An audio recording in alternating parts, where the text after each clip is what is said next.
দীর্ঘদিন পর ইংরেজি গান গাইলেন জেফার রহমান, তবে প্রত্যাবর্তনটা সুখের হলো না। একের পর এক সমালোচনা ধেয়ে আসছে তার দিকে। নেটিজেনরা ইচ্ছামতো কটাক্ষ করছেন তাকে।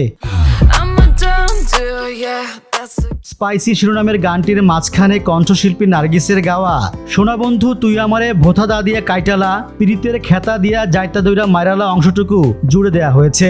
এতেই তোপের মুখে পড়েছেন জেফার। এমনিতেই এই গানটি অশ্লীলতার দায়ে অভিযুক্ত, সেটাকে আবার আধুনিকতার মোড়কে আনলেন তিনি। বরাবরই ভিন্ন ধারার গান এবং ফ্যাশন স্টেটমেন্টের জন্য সবসময় নজর কেড়েছেন জেফার। বিভিন্ন সময় ভক্তরা তার গানের আলোচনা সমালোচনা করে থাকেন, তবে এই গান নিয়ে নেটিজেনরা তীব্র সমালোচনা করছেন।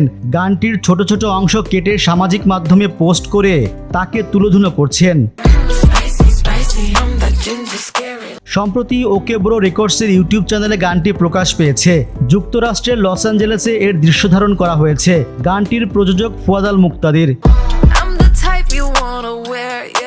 জেফার বাংলাদেশের প্রথম ইউটিউব ভিত্তিক সঙ্গীত শিল্পী, তরুণ প্রজন্মের কাছে বেশ জনপ্রিয়।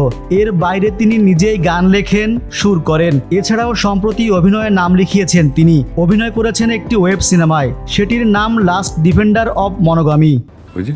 সকালবেলা লিখলাম গুড মর্নিং। যদিও অভিনয়ে নিয়মিত হতে চান না জেফার, গান নিয়েই থাকতে চান, তবে ভালো চিত্রনাট্য পেলে ভেবে দেখবেন। Popcorn TV, Dhaka.